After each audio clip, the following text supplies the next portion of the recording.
This is ACM ByteCast, a podcast series from the Association for Computing Machinery, the world's largest education and scientific computing society.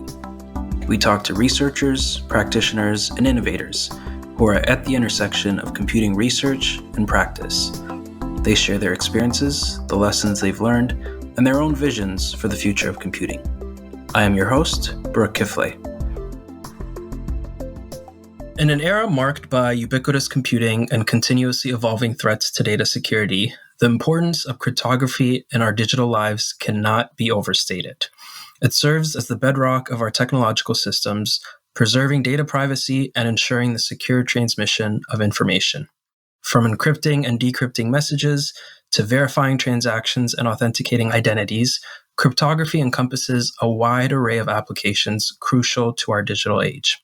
And as technology advances, new challenges and open problems continue to emerge, requiring innovative solutions. Today, we are joined by Dr. Yael Kalai, whose research has not only advanced the theoretical foundations of cryptography, but has also influenced practical applications with many implications. Dr. Yael Kalai is a senior principal researcher at Microsoft Research and an adjunct professor at MIT. Her main research interests are cryptography, the theory of computation, and security and privacy. She's especially known for her work in verifiable delegation of computation, where she has developed succinct proofs that certify the correctness of any computation. In addition to making breakthroughs in the mathematical foundations of cryptography, her proofs have been useful in areas such as blockchain and cryptocurrency. Dr. Yael earned her Bachelor's of Science in Mathematics from the Hebrew University of Jerusalem, an MS in Computer Science and Applied Mathematics from the Weizmann Institute of Science, and a PhD in Computer Science from MIT, and is the recipient of numerous awards, including the 2022 ACM Prize in Computing. Dr. Yael Kalai, welcome to ByteCast. Thank you. Nice to be here. You know, you have such a remarkable background. You've studied under some of the most renowned cryptographers, and you yourself have made major contributions to the field.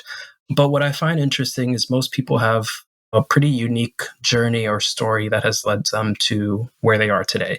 So can you highlight some of the key inflection points within your personal and professional career that have ultimately led you to where you are today and, into the field of computing and cryptography as your field of research? Yeah, sure. So, growing up and as a young adult, I really loved mathematics. Actually, I have to admit I was not good at anything else. So I felt like that's the only path that makes sense for me. And I studied, as you mentioned, my undergrad was in mathematics. I loved it deeply. I really fell in love with the subject. And I actually started doing my PhD, like my master's in mathematics, also in the Hebrew University. I left after one semester. But I think the reason I moved to computer science was it's interesting. I still feel like I'm a mathematician in disguise. What really interests me is like the beauty of mathematics. However, when you go to just pure math, it's very hard to find questions that are not incremental, that I felt are groundbreaking.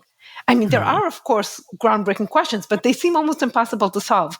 So when I just stepped foot trying to do research in mathematics, it felt like things are either close to impossible or very incremental.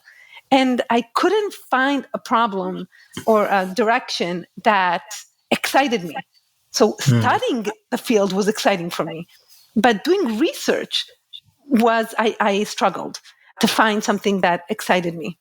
And that's when I kind of took a step back and started thinking about, where maybe I can move a little bit to the left or a little bit to the right and kind of still do mathematics, but in a way that's more not so incremental and something that may have some influence, and maybe more than one person will read my paper, a paper that I write, or something that will have more significance. So I really wanted to have real world impact and do base kind of fundamental mathematics at the same time. And these two seemed a bit contradictory. And I kind of looked around to see whether there's kind of a subfield of mathematics that I can converge to. And that's when I found theoretical computer science. So computer science is a much younger field, of course, and there were still a lot of open kind of fundamental open problems that did not seem impossible to solve. It was young enough that, open, like new interesting problems came about often. And underneath actual problems that we're thinking of is really problems in discrete math. It's really mathematical problems. So that was kind of the journey that took me to the Weizmann Institute. In particular, I went there because actually I don't even, to be frank, I don't actually know really how to program. I'm not interested in programming.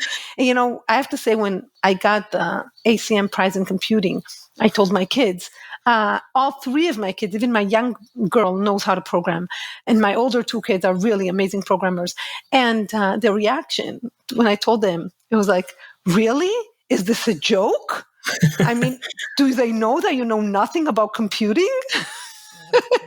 So really, my interest is in basic math, but theoretical computer science and cryptography in particular have a lot of that to offer. And I think the reason I went to cryptography within kind of theoretical computer science is many factors. I'm not actually 100% sure. Definitely one main reason is I took a class by, you mentioned my renowned mentors.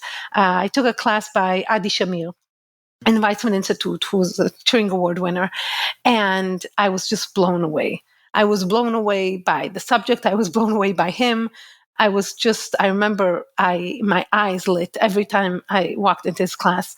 And so, I don't know if, how much of it was based on just his personality and how much he captivated me and how much was the subject at hand. My research is not solely in cryptography. So I do also research in other areas of theoretical computer science. So I can, I feel like I'm a bit malleable within theoretical computer science. But one thing I really love about cryptography is the questions that we ask are so fundamental and so philosophically interesting. Like, what does it mean to know something? What does it mean not to give information? How do we define that something gives no information? It's very philosophical terms that we need to state mathematically and rigorously. And I find that really interesting to kind of, and I think that's partly why, so we're actually dealing with things that we want to use and apply. And, we want to give proofs and we want these to be not to give information. We want to be able to verify correctness of computations. What does that mean? And I really enjoy the fact that we're dealing with real world problems that are just interesting problems. I can explain them to my mother, I would say my father, but my father happened to be a scientist, so that's not meaningful. But yeah, so I can, and so I feel like I'm working on problems that are interesting and I can explain them to the public. Of course, how we solve them, I can't explain. Of course. But at least the problem itself is kind of has general interest, in my opinion. It seems like you have a strong just excitement and passion for open questions and solving problems. And I love how, it seems like every scientist always starts with this love or passion for math, and then, coming across instructor or a mentor or a professor that really helps you further solidify that interest. So, I found it funny when you said you felt like you were a computer scientist in disguise, because I remember taking a lot of math courses in undergrad and feeling like a math student in disguise. So I think it goes both ways. Yeah. So all that has ultimately led you to, and you said, amongst many other research areas, cryptography is, one of the segments within the field of computing that, really struck your interest. But I want to start off high level because not a lot of people might actually know what cryptography really is. It's a fundamental pillar of modern security. But like you said, the technical aspects can be very complex. So could you provide a high-level explanation of what cryptography is and why it's important in our digital age? Yes, definitely. So most people think of cryptography, or what cryptography used to be, is a way of securing communication. So in other words, if I want to send a message to someone, I want to make sure, A, nobody else can read this message. That when I send this message over some network, an adversary cannot kind of see what I'm sending. So I want to be able to communicate privately. Another thing I want is to be able to make sure that the message I sent was indeed received without being changed. So I want to make sure that we have some form of what we call authenticity, that the message that was received, maybe it was dropped. That may be, that just it didn't, an adversary can just perhaps drop a packet. But I want to make sure that if it's altered, then the receiver will be able to know that. So if something happened to it, it's like, oh, wait, something's wrong. That's not Yael's message. Mm-hmm. So what I want to ensure is A, nothing about the message is leaked, and B, if it's tampered with, the receiver will know that it was tampered with. And so that's what mostly kind of what cryptography was like for many, many, many years. Today, as you're saying, with the way the digital age is changing, cryptography is much broader than that. And a lot of things that we deal with today actually have to do with securing computation and not only communication. So what do I mean by securing computation? So today, a lot of large-scale computation is happening. And for example, our digital medical data is sitting somewhere. A lot of our private data is sitting in various places, various servers. And we want to make, we want to, of course, that we want to make sure it's stored correctly. But moreover, we want to be able to do some computation on this data. For example, maybe we store our data somewhere in some hospital, but we want to allow a researcher to run some computation on this data. How do we run a computation on an encrypted data? So we don't want to give the researcher all the private data. We want to respect the privacy of the patients. Yet we want to allow the researcher to do these computations on the encrypted data. So how do we deal with a lot of data that's private, yet we want to get some utility from this data?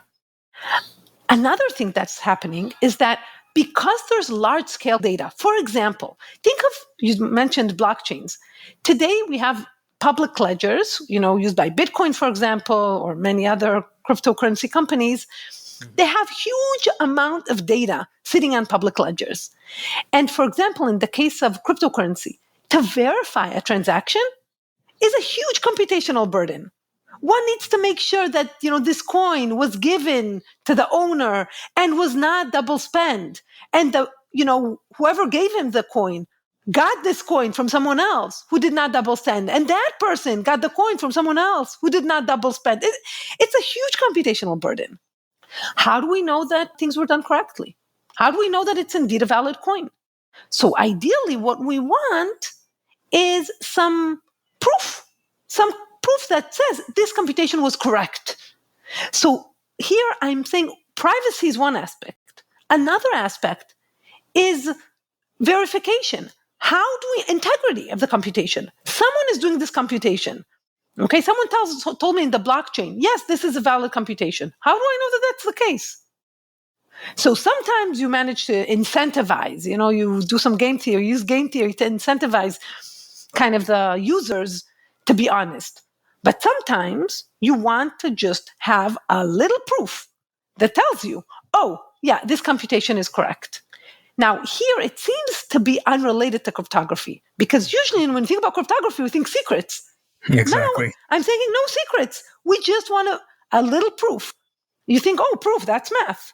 What's cryptography about it?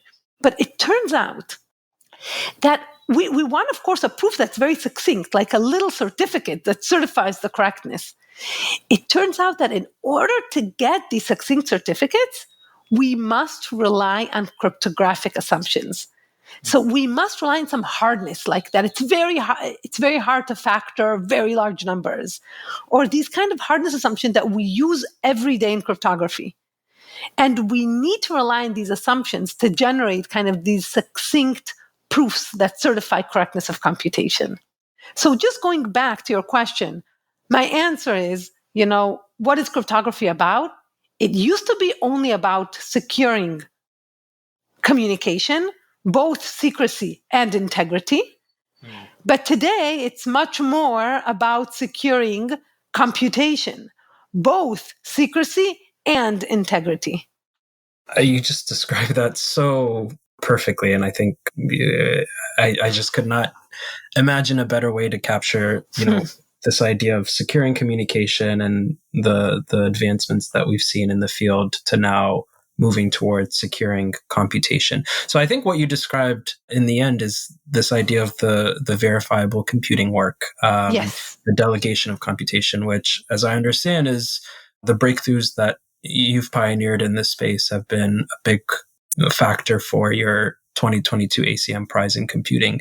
So how is this approach different from traditional approaches? So traditional approaches, as I understand, all those computations would have to be done and the system is inefficient. Is there some other sort of traditional approach to computation? Yeah. So here's the problem we want to solve, right?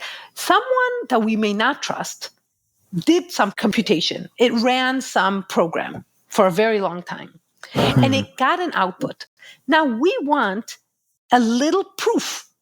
It's short. I need it to be short because I need to verify it efficiently. I want a short proof that indeed this is the outcome of running the program. Now, the thing is, but many natural programs, there does not exist a succinct proof, a short proof. So for most or many natural kind of functions or programs, how do I prove to you that I did something, that something is, this is the outcome? Let me give you an example. For example, take a chess, this is kind of a bit mathematical maybe, but take a chessboard. Okay, let's say you have a chessboard, you have some pieces on the board. Now I want to prove to you that the black player has a winning strategy.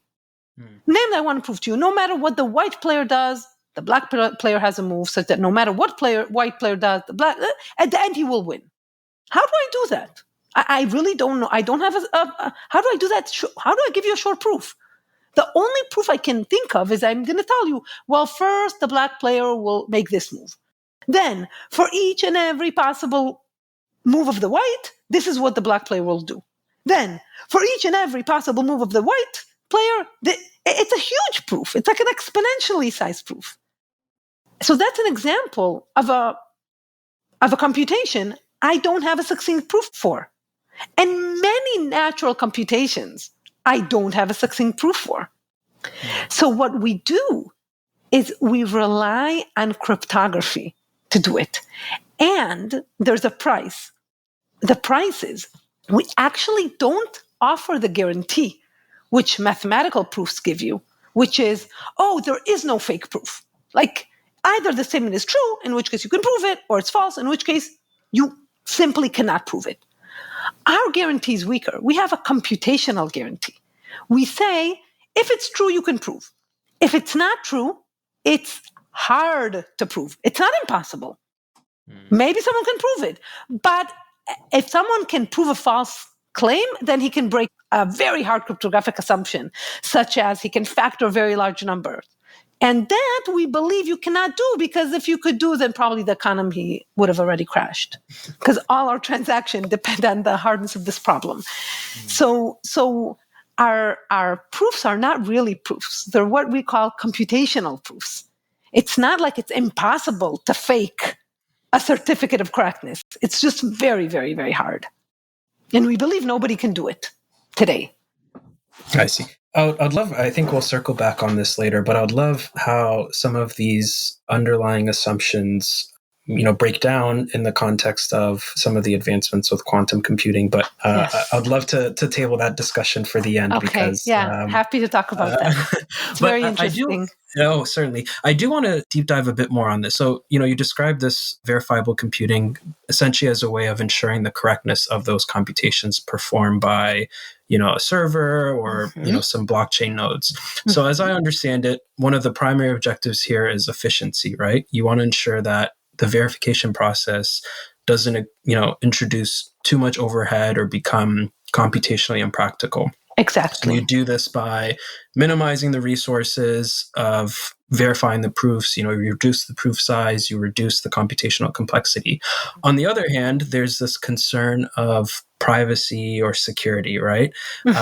So I'm assuming that, in cases where you want to verify these proofs, there's some data or some sensitive information about the computation that has to be disclosed during the verification process. And correct me if that assumption is wrong. Actually, that is incorrect. Okay. Let me explain. So it's very interesting. There's beautiful, beautiful works on getting zero knowledge proofs. Actually, proofs that reveal no information.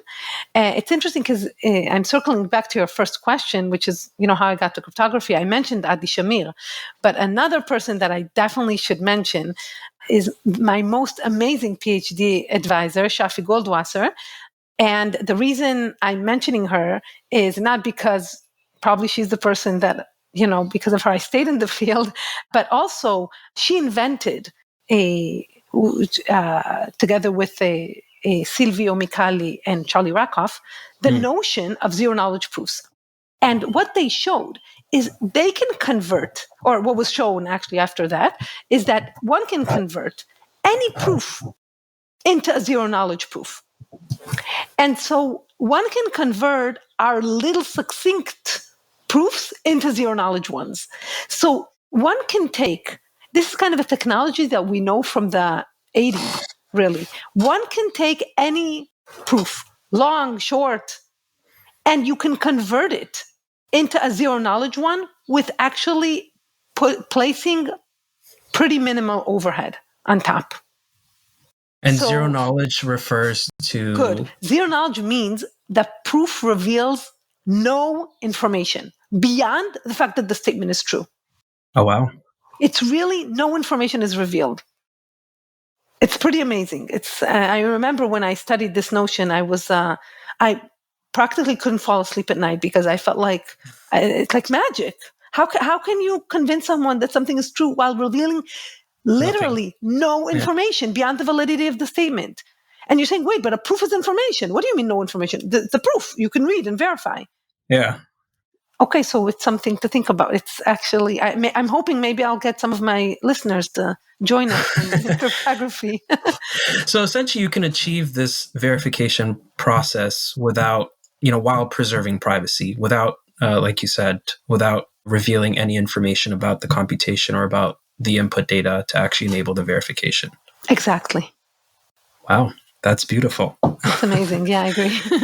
So, if I understand correctly, a big part of your work or this line of work is developing the methods for producing those succinct proofs that certify the correctness of the computation. So then you can, offload those computations without compromising security or privacy. How do you come up with these kinds of ideas? Like, in what context? Is it in lab meetings? Is it, on walks?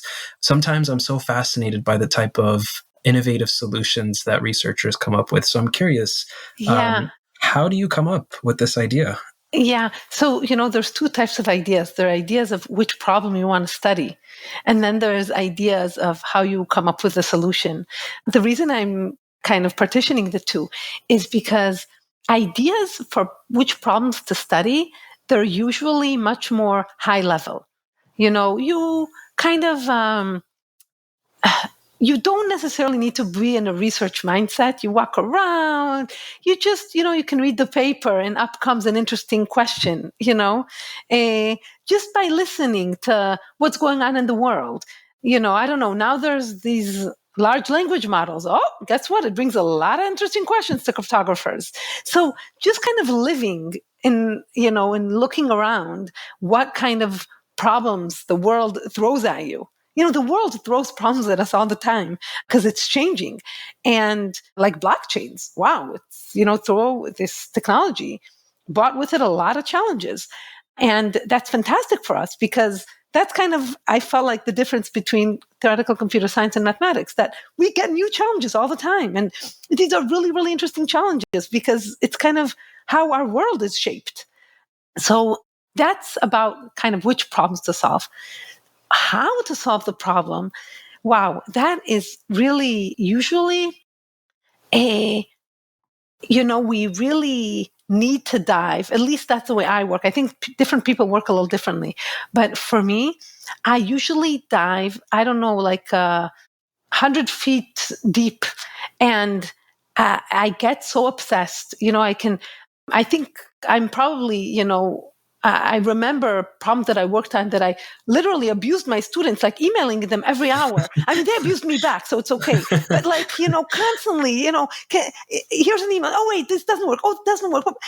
This intense thinking, and then waking up in the middle of the night because, I think I have an idea. And then I get up and then, oh, it doesn't work. And then I go back to sleep. And then after 2 hours, I wake up again because actually, I think it should work. And this kind of, usually the solutions for me come when I'm really obsessed. I breathe the problem. I sleep the problem. I am very, very much obsessed about the problem in a way that I feel like sometimes, oh my God, either I need to solve it or someone else needs to solve it because I need to get out of this misery, I need to live again. I need to breathe a little bit and not be in. I feel like my head I'm so intense in thoughts. But that's for me. I know that different people think differently. Also, I really enjoy collaborating. And so, when I get intense about, like, now I'm working very hard on a problem. And again, it's like we meet and then I go home and then like 2 hours later, oh, can you hop on Zoom again? It's like constantly. It's in like, my student who's working with me is constantly on the project as well. We're both obsessed. It's like an obsession, but an obsession that I really enjoy. It's really, really fun. But I think, again, different people work differently, and I think it depends also on the type of problem you're working on. So I work really usually on problems that are quite technical. The solutions are usually quite complex. There are other problems that other people work on that are just kind of a moment of kind of brilliance. It's like it's simple in hindsight. Mm-hmm. So there's many different ways to do research, even within theoretical computer science. Of course, outside of theory, it's very different because a lot of it just requires actually work. You need to sit and do, you need to write the program. A lot of it is kind of, that you start the day, you finish the day and you see progress. In theory, often you start the day, you end the day, you just feel like you made negative progress. No progress, yeah. Or you feel like negative because the ideas you thought should work, you realize they don't, which actually is progress, but it doesn't feel that way when you.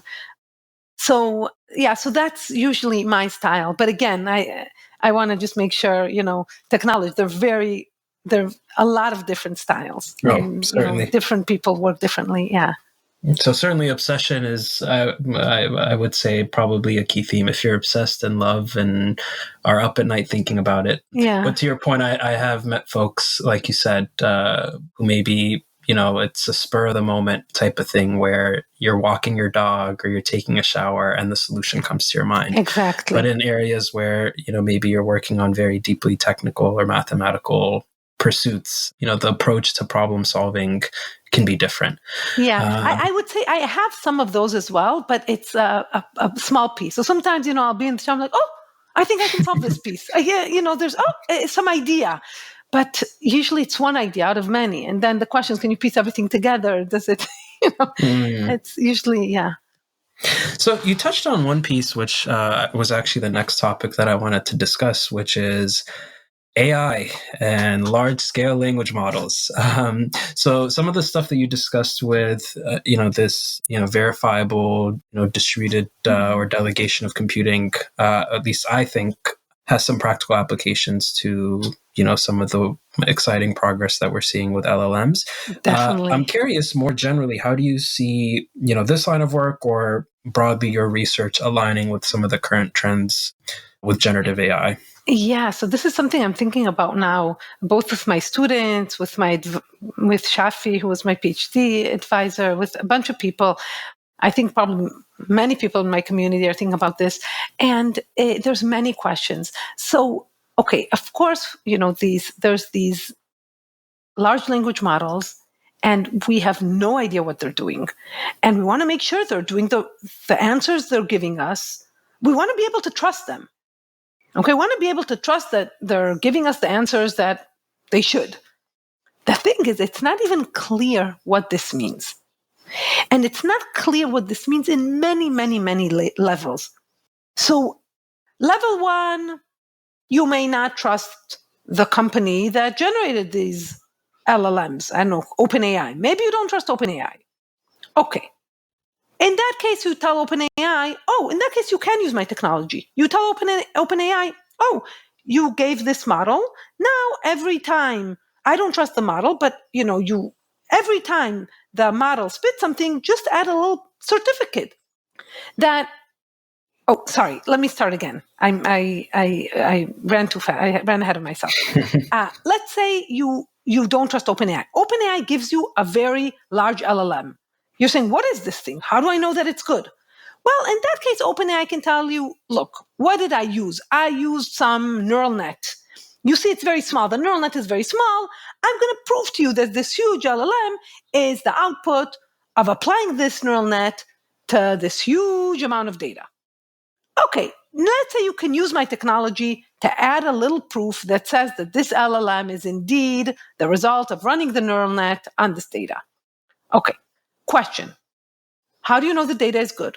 Where did this data come from? How do you know that it's all, that it's valid data? That's a question. How do you prove that the data is good? What does it mean for data to be good? Or how do we prove that some data was sampled from the correct distribution? Even simpler. Let's say you want to sample a bunch of random bits. Okay, I sample. How do I prove to you that it's random? What does it even mean? After you sampled, is 0100001 random? Is 00000 random? Is one more random than the other? I don't know. Each one of them have probability, 1/2 to the length. So they're all equally likely. Why is one random? Defining what it means even to be sampled from the right distribution is a really interesting question that we're actually currently thinking about. But even suppose you trust the data, you trust OpenAI. We solved all these problems using our technology, let's say. We're still have a problem because, okay, OpenAI told you trust him. Yeah, I ran this little neural net on all the data from the internet. I got some LLM. Yeah, we believe you. Still, how do we know that the LLM is doing what it's supposed to do? Nobody understands what this thing generated. So now, what does it mean? What does it mean to trust this thing? Do we trust it? Well, it depends. What does it mean to trust? When we started the podcast, I told you that cryptography, one thing I like about it is that it deals with kind of philosophical questions and it puts it on mathematical grounds. And this is one example. I want to say we all know, just speaking in English, we all are concerned because we don't trust the LLMs. How do we know that they won't convince us? We'll ask them a question and they'll give us the wrong answer in order to be kind of for the sake of maliciousness. Because they want to, this kind of take over the world or whatever. How do we know? So we want to be able to trust. What does it mean to trust? When do you trust? If he gives you the right answer, the right answer is not well defined. You ask him, what's the best thing I should do to prevent global warming? Is there right? Do we know what's right? So what is it? It's not on questions where the answer is clear and you can fact check. Okay, he can give you the check. He can certify. He can tell you, okay, this I got from Wikipedia. You see? Okay, fine. That we can fact check. But there are some questions or answer that he'll give us that we can't fact check. So what does it mean that he did it correctly? How is correctly defined in this case? How do we define trust? So there's a lot of super, super interesting questions that we're now dealing with. And I think it's a very, very exciting era for cryptography. Yeah, these are very large, bold, I think you described them as philosophical questions. And I guess at this point, it's hard for me to even imagine how you can ground these in a mathematical or scientific foundation. But I am curious what lines of research or work emerge as a result of some of these open questions. Yeah, we should talk in a year from now.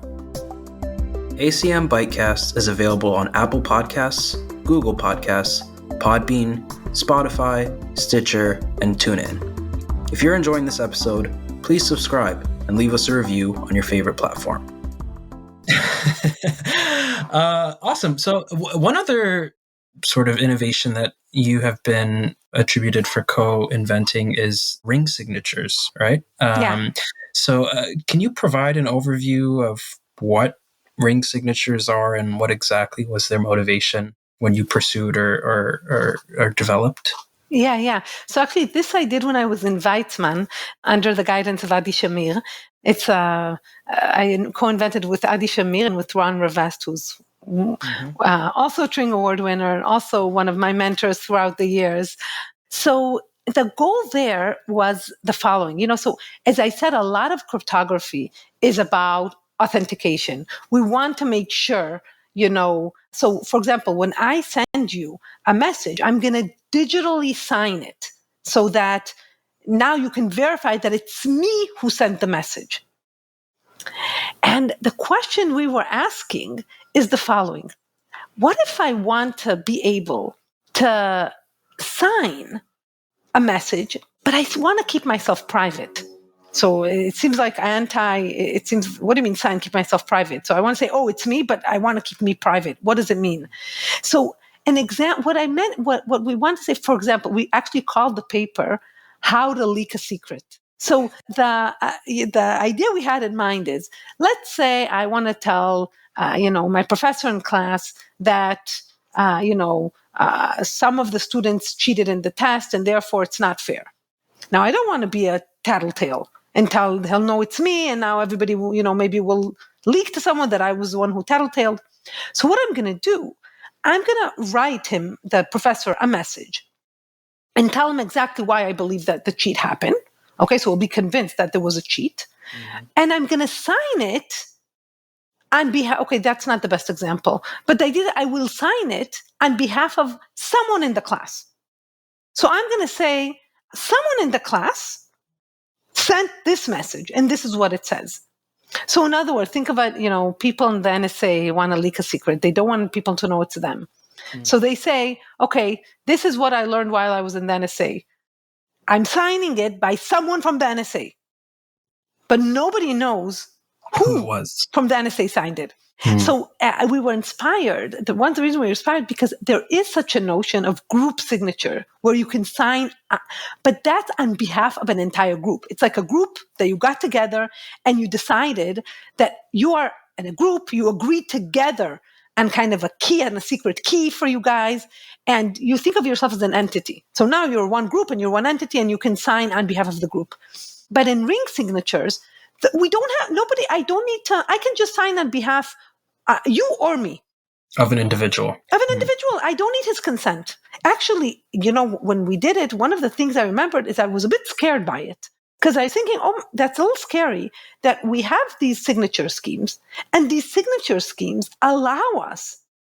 They give us the technology. That's kind of what we did in the ring signatures to allow me to send a message on behalf of someone of. Me or someone else. So I can send a message, me or you murdered someone. You wouldn't want a message like that being sent because nobody knows if it's me or you. So I can't really frame someone, but I can put him in a group that one person in the group is framed. So, we put this paper was more of is it a good thing? Is it a bad thing? It was an interesting. So I am curious. I mean, now that you raised that, beyond the use case for, as you described it, tattletales, or more nicely for whistleblowers. Yeah. Are there practical applications, or are there practical scenarios, real world scenarios, where you think that this might be useful or relevant? So, okay, let me say, I know that there were blockchain companies that used these ring signatures. And I'm pretty sure it wasn't for whistleblowing. I think Monero used it, and maybe there were more. I'm now blanking, and I don't really know exactly their use case for it. Like how, for what sake did they use it? My guess is that probably they used it to get some kind of privacy on the chain. So currently, when you do, well, there are various now, of course, currencies. But for example, in Bitcoin, there's no privacy. So every transaction, you have some public key, and your transaction, you say, okay, your name is not given, but your public key is given. Your public key is like associated with your name. So you say, okay, I public key this, gave money to whatever, Whole Foods, to whatever, whoever takes and it's written there on the chain. So that's a bit worrisome, that all your private transactions are written in publicly on a public ledger. Yeah. Now, it's not that easy to see because, as I said, it's all public keys. It's not written, what the public key corresponds to, but it's very easy to de-anonymize this. So, if someone really wants to de-anonymize and understand where, what your transactions are, they can, unless you work really, really, really hard to keep anonymous by kind of each time using a different name, a different public key. It's actually quite difficult to do correctly, but it gives this. So I think they used it to kind of get to enhance privacy. They didn't get privacy, but to enhance. So kind of, you're not really telling, I'm giving it to one of them, or there's some, I think it was used to increase privacy, but I'm not 100% sure. I see. So I think even before we started the call, you mentioned something earlier, which is you develop this technology, and, once it's out there, there are many, practical applications, some of which you may not even know of or be aware of, right? And I think this kind of underlies a lot of foundational research, where some of the work that you put out into the world can be, whether it be research papers, whether it be technologies, can be adopted and used in many settings, oftentimes that you may not be, fully aware of.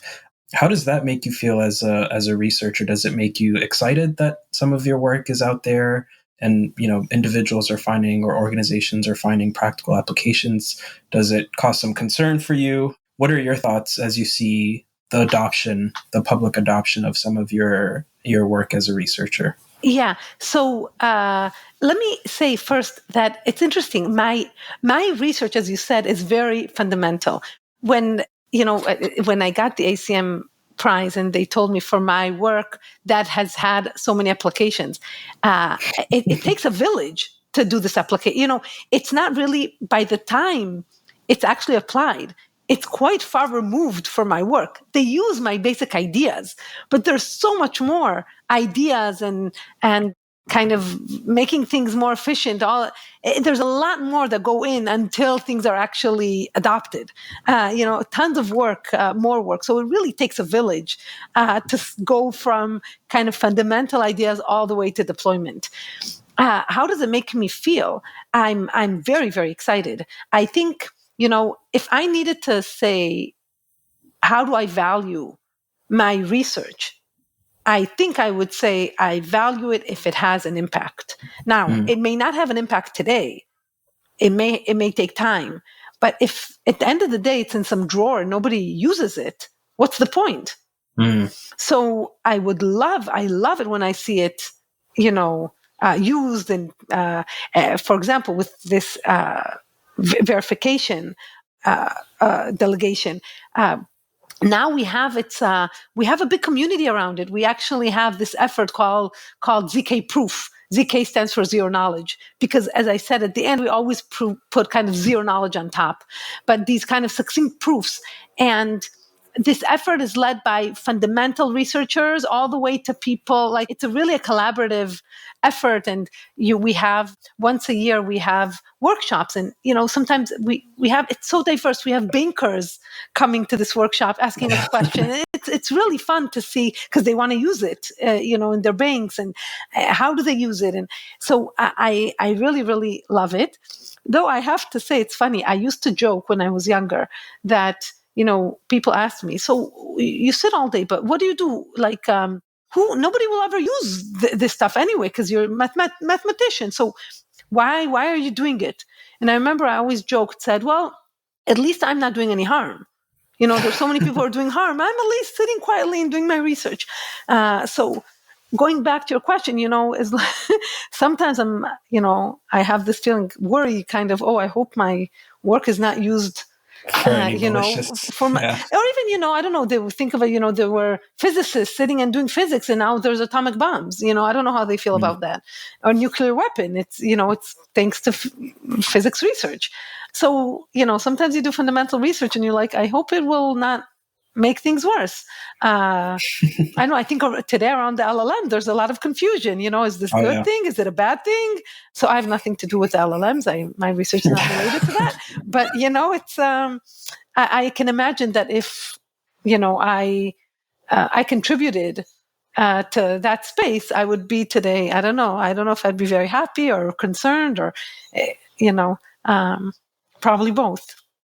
I don't think that's too much of a concern. Maybe with the exception of ring signatures, where we'll have more tattletales in the world. But, you touched on this idea of your working with different stakeholders and, collaborations with fundamental research, but also practical applications. So you have this very unique role where you have a post at MSR, where you're a researcher, but you also have an appointment as adjunct faculty at MIT, right? Yes. And I'm sure that comes with engagements at CSAIL, at the Computer Science and AI Laboratory. So how do you balance your role, this interesting role, this dual role between academia and industry at an organization specifically like Microsoft? And I'm specifically curious, what are some of the benefits and challenges of working in both settings? Yeah. So let me start by saying I love working in both settings. So I've been at Microsoft for 15 years. Microsoft has been an amazing place for me to work. It was throughout this time, I felt a lot of support for basic research, for in particular, my research. I don't know to talk about Microsoft research as a whole, because I'm not that familiar, but at least in our lab, I can say there was always from day one, a huge support for basic research, and I feel like I could not have done better work anywhere else. So that's fantastic for me. It's a great place to do. It's been very good for me.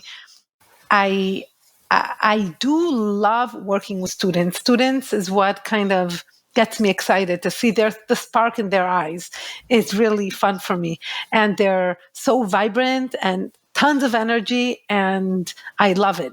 So that's something that I enjoy a lot. I do have in Microsoft interns, and I've worked with amazing interns, and I'm really proud of I look at them, all my interns throughout these last 15 years, and I look at where they are, in top academic institutions, and I'm very proud. But I also really enjoy having a longer intern is a 3 months engagement, and PhD students, you're there, it's a real strong relationship for 5 years. And that's something that I really, really enjoy as well. So I love being at MIT. The working with the students is just so much fun. They're so vibrant and energetic and brilliant. And I also really love the theory group at MIT, just on a personal level. So that is great for me. And in terms of the relationship between them, I think I actually get a lot of being in both places, because MIT is large enough that the theory group is kind of an entire floor in the building. So I come to MIT, I go to the 6th floor, I go up in the elevator, I go to the 6th floor, and I'm just surrounded by theory people. So we can all, play in our little sandbox together with our little toys, but we're all just theorists. In Microsoft, on the other hand, it's an extremely diverse lab. In my floor, right next to me, I have Mary Gray, who is an ethnographer. I have Henry Cohn, who's a mathematician. I have economists. I have social scientists. I have everything, like game theorists from all kind of the different disciplines. And now I need to explain to them actually what I work on. We have conversations, we talk. And that's when it keeps me true to myself. Am I really working on problems that I'm interested in?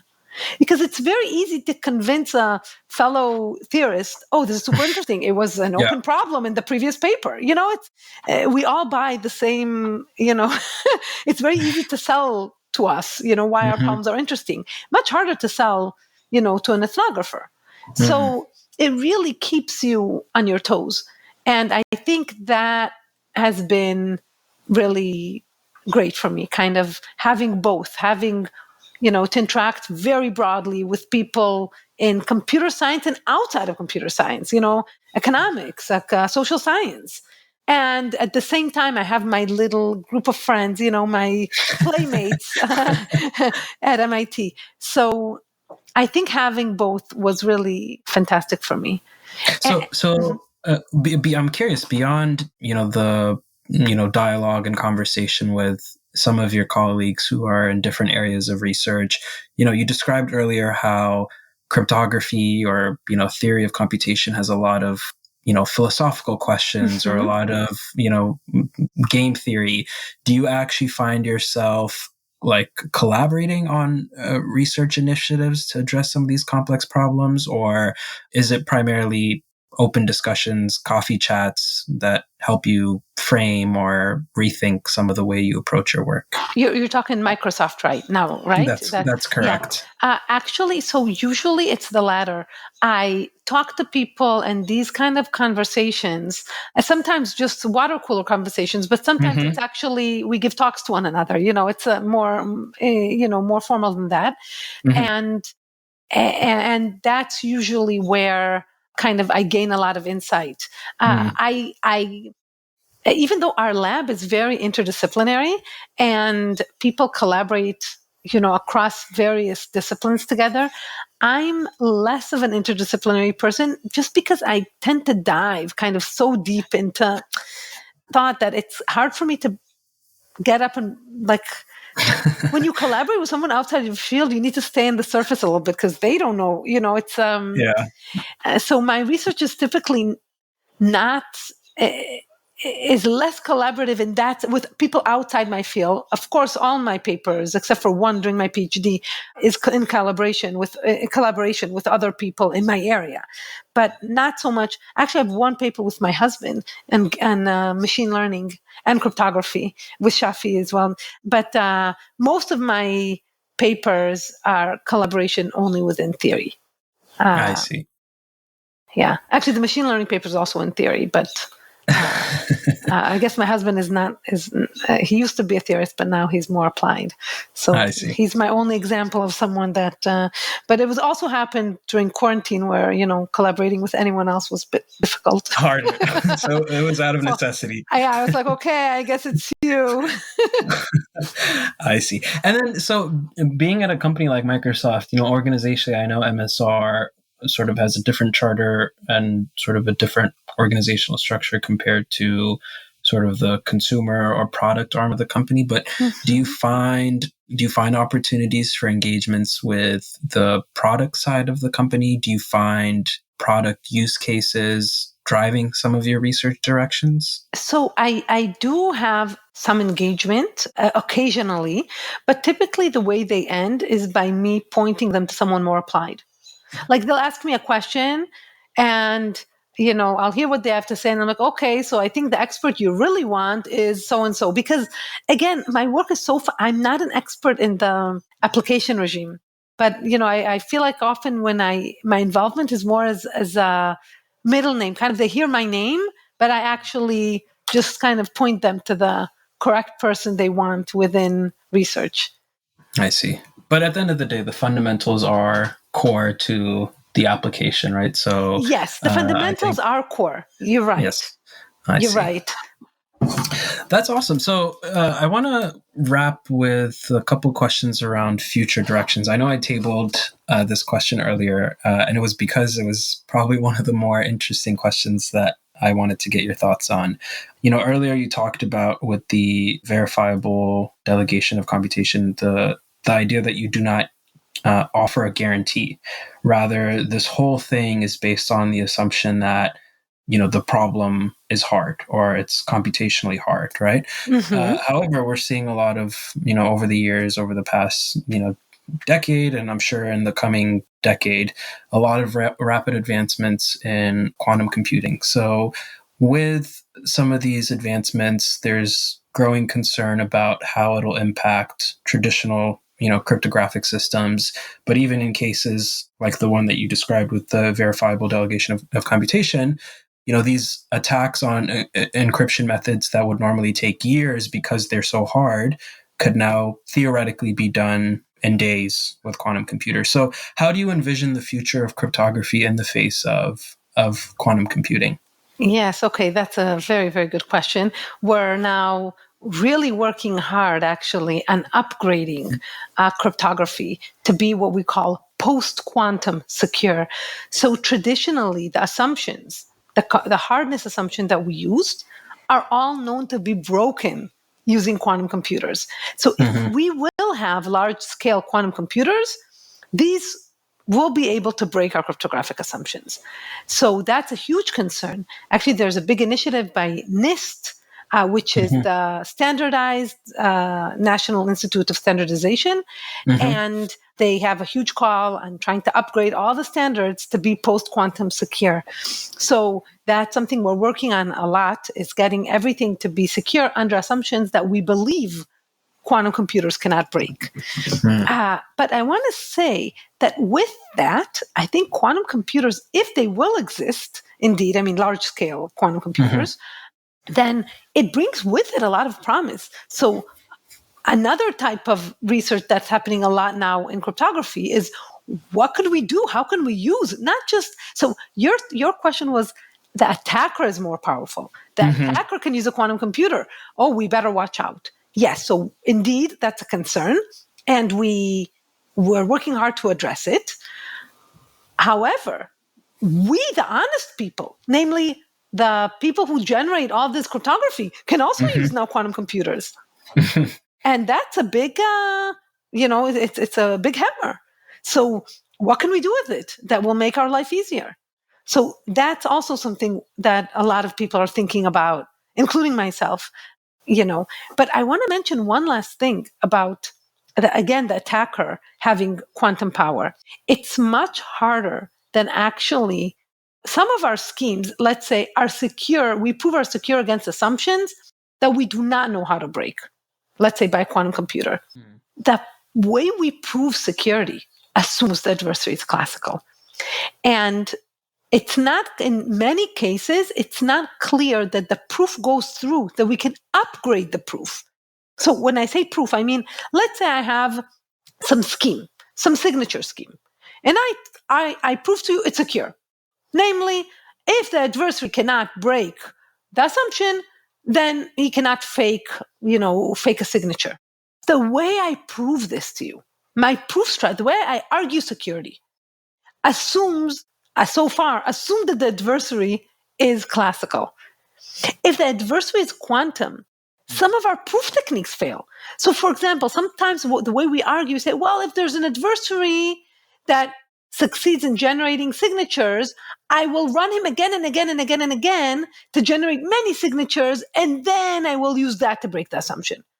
But a quantum adversary, you can't run more than once. He measures a state collapses. These weird quantum phenomena happen in the quantum world that do not happen in the classical world. So the situation is much more difficult than just upgrading the assumption to be post-quantum secure. We need to upgrade our proof, our guarantees, like how we prove security to be post-quantum secure.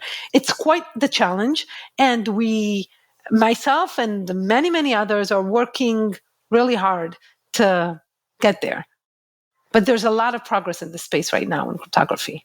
And we're making fast progress. So Well, yeah, as quantum computing continues to rapidly advance, like you said, it seems like there will be a core requirement for some of the underlying assumptions, proofs, and cryptographic systems to also equally make the same progress, or else we might be in trouble. Exactly. So, just as a closing question, I'm curious, what are some emerging or exciting areas that you believe will shape the future, both in cryptography, in theory, but also the field of computing more broadly? What's keeping you up at night? What's exciting you these days? Yeah.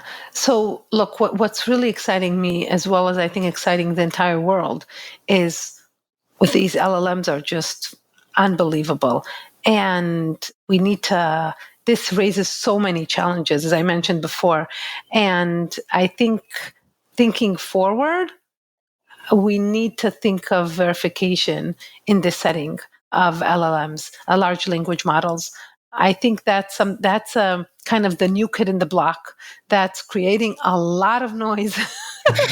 And it's a revolution. I really, sometimes I feel like I can't believe I'm alive to see this.